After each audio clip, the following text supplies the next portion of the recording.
Aujourd'hui, nous allons parler de DxO Filmpak Time Machine, ce qui a été mis sur le Filmpak 6. On va regarder ce que ça donne dans DxO Photolab 5 Elite, juste après le générique. Bonjour à toutes et à tous, mon nom est Eddie Kinol. Si vous débarquez pour la première fois sur ma chaîne YouTube, je vous souhaite la bienvenue. Ici, on parle de post-production traditionnelle et créative sur les logiciels de post-production et bien évidemment, on parle de photographie en règle générale. Alors aujourd'hui, on va s'intéresser à tout simplement le DxO Filmpak Time Machine. Je vous rappelle que si vous avez Filmpak 6 d'installer sur DxO Photolab 5, la version Elite bien sûr, vous avez la possibilité d'installer Filmpak 6. Parce que je vous parle de celui-ci, parce qu'il y a eu quelque chose qui a été implémenté, qui est relativement intéressant dans la sélection des films. Et vous allez voir tout de suite avec le Time Machine, bien sûr. Je vais en parler un peu aujourd'hui. Je pense que ça ferait un petit sujet intéressant, justement, pour ceux qui voudraient un peu voir ce que ça donne le Filmpak 6. Je vous invite d'ailleurs, vous avez toujours les essais qui sont disponibles dans la description de cette vidéo, bien sûr.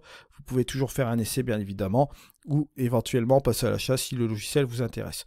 Vous cliquez ici sur DxO Filmpak Time Machine. Il y a une petite mise à jour qui s'est faite dans DxO Photolab 5, la version Elite. Là. Vous avez toujours la frise chronologique, juste comme cela.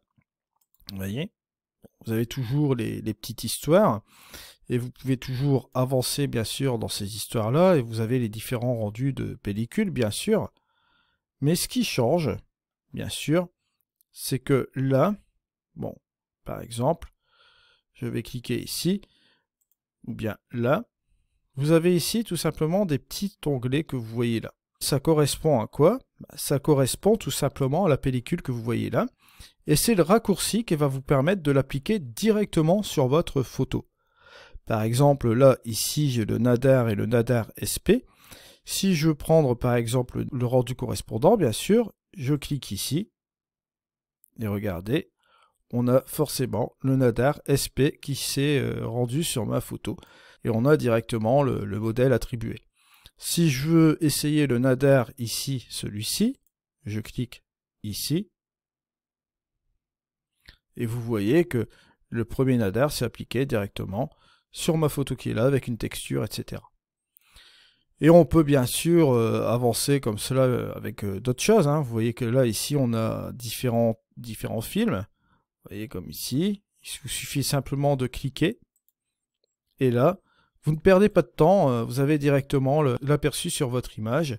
Et bien sûr, vous pouvez revenir et reprendre la main un peu sur le FX, où vous avez la plupart des réglages qui se sont mis aussi sur le, comment dirais-je, sur le Filmpak, hein, d'accord. Vous avez ici les différentes choses. Et vous pouvez revenir aussi également sur le mélangeur des canaux, etc. Et vous voyez que bon là, ça s'est mis aussi directement ici. Vous voyez à quoi ça correspond. Film noir et blanc DxO Filmpak. Et vous voyez le rendu qui est juste ici. D'accord?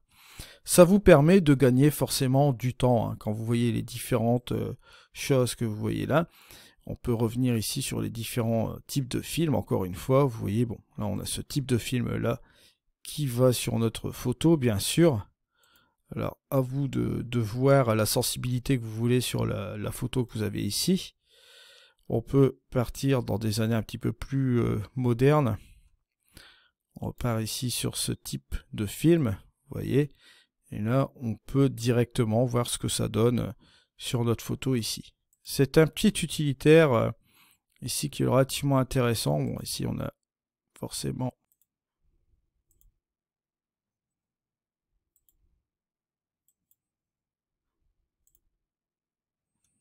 directement attribuer, vous voyez la pellicule. Là, vous voyez quel style un petit peu de choses que vous pouvez faire ici. Donc, vous voyez un petit peu ce qu'on peut faire, bien sûr, sur le DxO Filmpak Time Machine.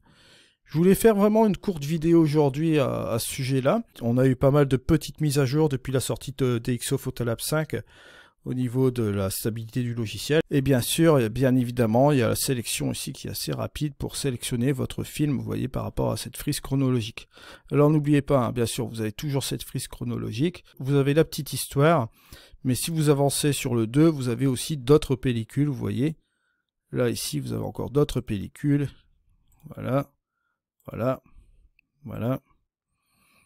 Toujours dans le 19e siècle, bien sûr. Dans les années 1900, vous le voyez ici, vous avez 4 type historique. Et vous avez bien sûr plusieurs types de pellicules dans chaque catégorie, comme vous le voyez là. Voilà. Une petite vidéo assez courte, mais je devais vous en parler aujourd'hui, bien sûr, puisqu'il y a quand même un intérêt, c'est quand même plus facile au niveau de la sélection. Je vous remercie de m'avoir suivi, on se retrouve dans une prochaine vidéo, c'était Eddy, allez, au revoir.